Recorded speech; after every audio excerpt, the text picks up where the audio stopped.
A boy spoke up in class one day. "Teacher, your voice sounds really strange." She went to a consultant. Thyroid cancer. 2 tumours were removed. The treatment was out of this world. Her radioactive therapy meant an isolation unit for days on end. That was hard. I'm a real hugger. I never had to worry about anything. It was all covered under VHI. Soon she returned to what she did best. I'm flying. Back teaching and bossing everyone. This is Catherine. And I'm glad I'm with VHI Healthcare.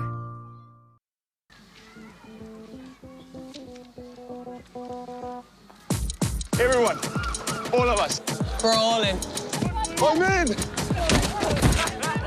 Yep, and me. I'm totally in too. And me, boys and girls. I'm in. Let's go! In!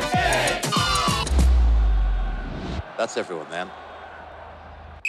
Here we go. Team of us. Everyone in. Here's a tasty deal for you. Did you know with AA Home Insurance you can claim up to €3,000 without losing your no-claims discount? Who's got clever home insurance? These are the bike messengers of Rotterdam with a sixth sense for the next shortcut. And this is Joost, who also knows his way around. So thank you, Rotterdam, for reminding us just how useful our smart navigation systems can be. The Crossland X. Opel. Born in Germany, made for us all. Discover the Opel 120 years models now. Ronaldo hopes to lead his team to victory after last month's defeat when Juventus square up against Atletico Madrid on home turf. We have live coverage of the UEFA Champions League clash Tuesday at 7, but now it's League Sunday.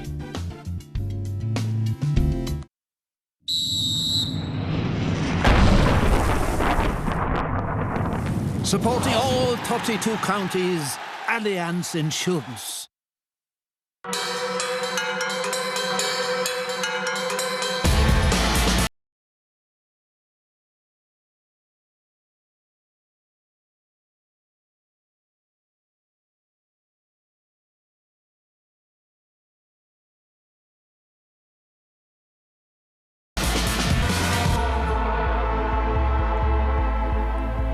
Hello. Not the weekend of hurling quarter-final action that we'd expected, but quite a few juicy fixtures for you in Allianz League Sunday all the same, including that rescheduled Cork v Tipperary, Wexford against Kilkenny and the Division 1B encounter of Waterford and Galway, as well as the one quarter-final that had been determined between Limerick and Laois and the battle to remain in Division 1. That's between Offaly and Carlow. It is hurling for you all the way tonight. We have Brendan Bugler with us for the first time, joining Aisling and Donal Logue. Straight to events in Páirc Uí Rinn and what was essentially a winner-takes-all battle between Cork and Tipperary. A place in the quarter-finals on offer for the winner. Watching was Ger Canning.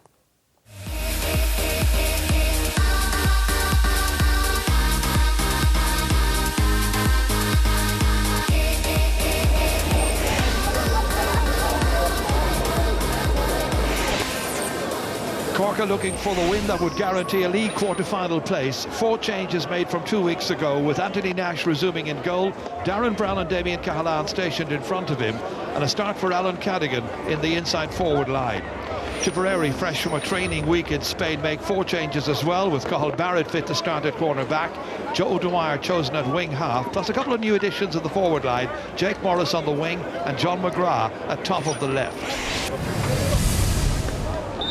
Sean Clear from Kilkenny is in charge, and it's Tipperary who won the toss under pressure immediately here. And it's Alan Cadigan, the man who's come back and scores inside the opening 10 seconds. Well, he's been stricken with injury in recent seasons, but he's back and he's flying into action right from the very go here. Got out ahead of his man, that familiar burst of pace, lovely control, and slotted it beautifully over. This one is collected here well by John McGrath, who's operating out around the middle. There was a little clash there involving Owen Cadigan. McGrath went down. Tipperary continue. Niall O'Mara here trying to dart through the centre of the cover. Fires it in from a fair old distance. That's a great score. Beautiful point by Niall O'Mara. And Tipperary lead here for the first time. He suddenly found a little bit of space here, showed a bit of creativity and a bit of dash, and fired it in from fully 50 metres. Towards Bill Cooper it comes, breaks it down, intended there for Owen Cadigan. It's Michael Breen. Breen right on the sideline, another lovely shot. Tipperary are showing some wonderful finishing touches now in this match, scoring from all kinds of distances and all kinds of different angles. And you can't stress enough today the strength of that breeze. 8-4, they lead. Stepping away from trouble here was John McGrath. Nicely down to John O'Dwyer, flicking it across here. The man waiting for it is Niall O'Mara, who's got 2 already in this match. After him goes Tim O'Mahony. It's a real threat for O'Mahony. The pace and the skill and craft of Niall O'Mara in this game. That's out as far as Christopher Joyce. He looks to be in a bit of difficulty there, but gets away from Jake Morris. Going to hand pass it away. The hand pass is loose, however. Back to Jason Ford once again, over his right shoulder and over the bar. So much good stuff illustrated by Tipperary, who spent 5 days in Spain, down around Alicante in a training base, training 3 times a day apparently, and they look very, very sharp, full of ingenuity, full of craft, and some beautiful scores so far. This was that last attack there. They lead by 9 points to 4. Well, I think Liam Sheedy must be very, very pleased with the start they've made to this match. Anthony Nash driving it out once again. Up towards Seamus Hardity. Breaks down here this time. Conor Lehane, I think this is the first touch he's got in the match. And that ball's gone over. His very first touch coming after 21 minutes of the game. And it's 10 points to 5. It's one that Cork needed. Hardity has difficulty lifting it up onto the stick. Niall O'Mara persists. Plays it back here to Ronan Marr. Trying to take it into stride here is Jake Morris. Getting into the angle, getting into the corner. Trying to make a better angle. Beating Darren Brown to it. Hitting it in and hitting it beautifully over. Nice point by Jake Morris. And the only one of the forwards so far not to score here, but he's been heavily involved in the action otherwise, is John McGrath. This was a lovely throw of the shoulders here by Morris, and the 19-year-old put it over, and it's Tipperary's 13th point. Niall O'Mara back helping, foraging. Hitting it in here towards Jake Morris. Back as far as Michael Breen. Breen fancying it, and why not? He was a huge distance out, and that is his 2nd point of this first half. Both of them from very, very long distances. 15-6 they lead. That time the pull missed by Noel McGrath. Coming in to help him here is Paddy Marr, pressurised by Aidan Walsh. Back it goes to Noel McGrath again. Up into the air, taken down towards John O'Dwyer, runs on towards Jason Ford, and Ford finishes with some aplomb. What a good first half he's had. So confident on the freeze, and 8 points in all now out of a tally of 16. Tip lead by 10. There's only been one team in it, really. So what can Cork do about the scoring imbalance right now, because they have allowed Tipperary to absolutely dominate this match so far, save for the opening 10 minutes of the game. Dropped by Damien Cahalane. Here's the opportunity for Jason Ford to finish. It's a goal and 8 points now for Jason Ford.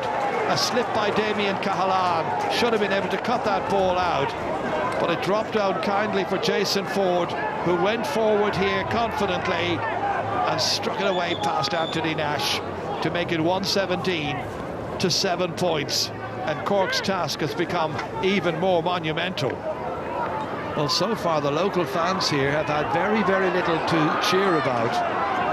Cooper again, dropping it in here, and this time dropping it over the bar. One man who always gives 100%. Well, it is just Cork's 3rd point to come from open play in this match. Niall O'Mara out to the wings here, into space, knowing that there's going to be somebody moving in there. That somebody is Seamus Calnan, the Tipperary captain. The angle is awkward, but he's got it beautifully over. Lovely team score that time. Lovely understanding between the 2 players involved. And when it reached Seamus Calnan, he just settled his feet, looked at the target, knocked it over to make it 121 to 9 points. Tipperary are turning on a masterclass. It's 2 teams operating at a completely different level this afternoon. Noel McGrath involved, back as far as Niall O'Mara. Running onto it here is going to be Jason Ford. Running right through this defence, putting it over, making it look very, very easy indeed. A goal and 13 now for Jason Ford, but they are so dominant all over the park. They're running right through the Cork defence as if there was absolutely nothing there to prevent their progress.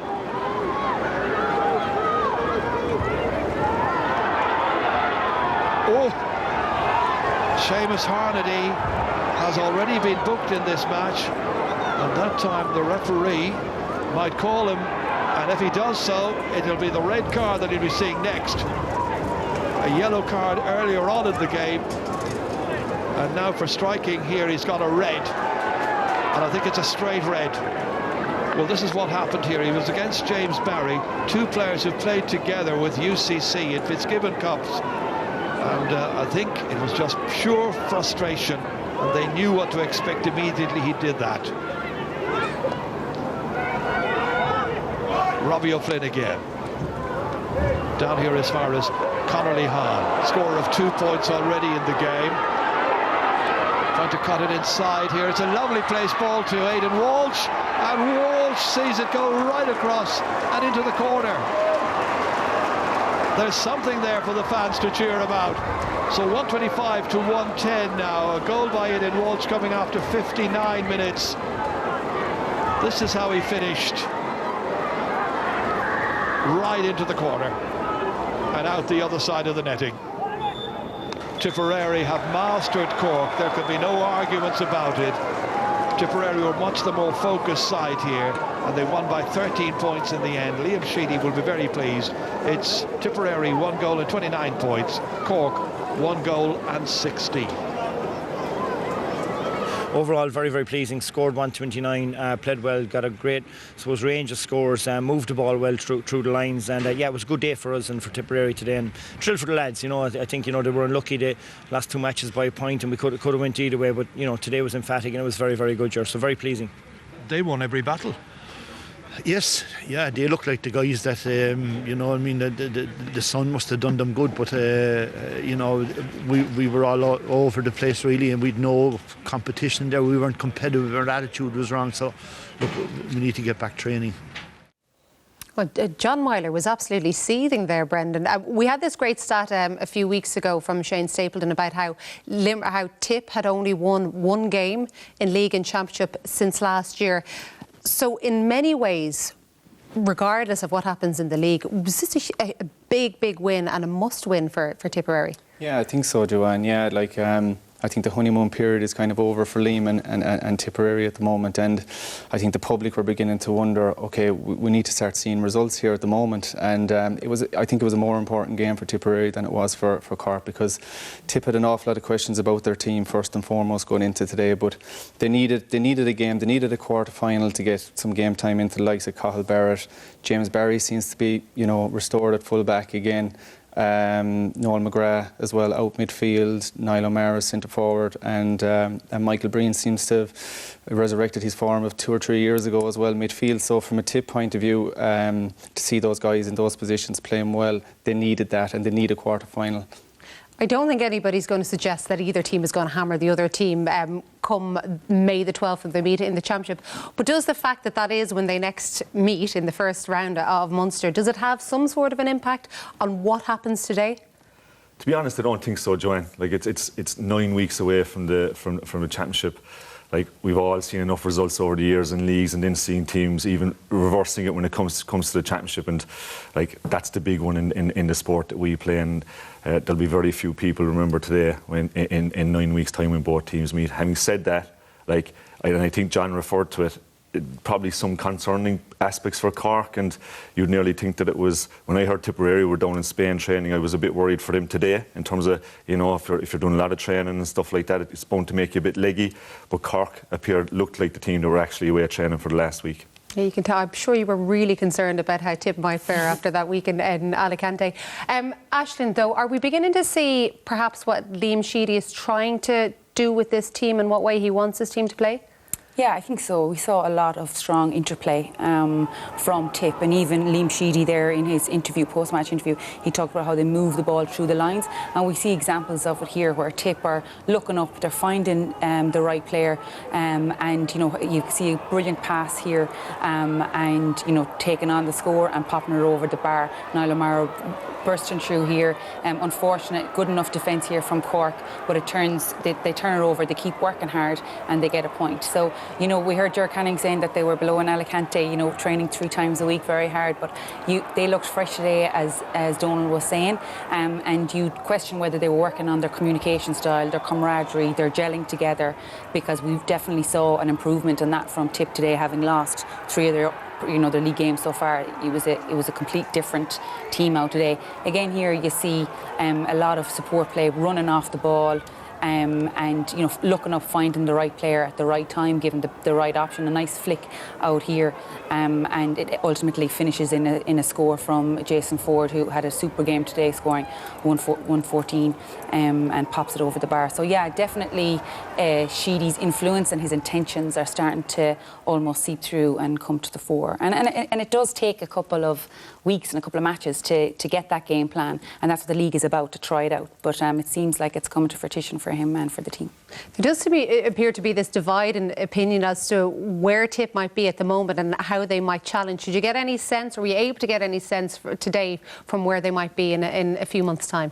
Yeah, it's hard to know, Joanne. Look, I think they did a good win against Clare the first day out. Then Kilkenny beat them. They lost to Limerick and to Wexford also. So the jury is out, and like we referred to at the start, the championship is what you're judged on. Having said that, all the Tipperary fellas are top-class hurlers, right? Maybe not so sure about in terms of speed of foot, but in terms of speed of wrist and skill and accuracy. And today they gave an exhibition of point scoring in the first half especially. And in fact, in the first half, everybody except John McGrath, all of the forwards had scored, along with the 2 midfielders. So Liam Sheedy's bound to be happy with that. If you're setting yourself up to play against Tipperary, it's their attack that you're more concerned about than anything else. And there were definitely positive signs with the likes of Niall O'Mara, Jake Morris, Ford. Michael Breen chipped in with some fantastic scores, like Brendan said there. He seems to be really coming back to form, and he's a big KM player, and that'll be a big positive for Liam. And he was also playing alongside Noel McGrath, has been playing in the middle of the field as well. What difference does that make? Noel McGrath is a different type of player, right? He almost was in a quarterback role. Again, you're not going to get a much better hurler in Ireland than Noel McGrath. But if you give Noel McGrath time where he can see the full field in front of him, he loves that, and he exhibited all those talents today when he did get that opportunity. The key is you can't give a guy like him space. Now, is that a key word, Brendan? Because a lot of people would say, well, of course, Tipperary were able to give this great exhibition up front, because Cork defensively, did they look all at sea today? Yeah, I think so, Joanne. I think they've major questions going into the championship. Now, I know they're missing Sean O'Donoghue and they're missing Colin Spillane as well, but there was a lack of cohesion, in particular in the full back line. Here you say Damien Cahalane coming out the ball, no real conviction. But here, going to the guy in the, you can see Chris Joyce mile off from Bubbles O'Dwyer, needs to get to the guy in the worst position, and he didn't get there. Here as well is another case of a lack of communication between Darren Brown and between Callahan. Brown should have gone in that case, but there didn't seem to be communication. Here we see Tim O'Mahony tracking back. His eyes are on the ball. He's not worried about Cahalane, or Seamus Cahalane, sorry. And you can see Bill Cooper coming into the play here now. As an objective from a midfielder, you should be getting back and supporting the half-back line an awful lot quicker, but we didn't see that from Cork here today. Here we can see a puck out from Anthony Nash to Cormac Murphy. 4 Tipperary players surrounding him. Ball turned over, patient Tipperary play, but watch for the space that in front of the Cork full-back line here after Seamus Cahalane gets the ball. Massive amount of space. Midfielders, half-back, not getting back quick enough. Poor enough tackle from Damien Cahalane, which nearly resulted in a Cork goal.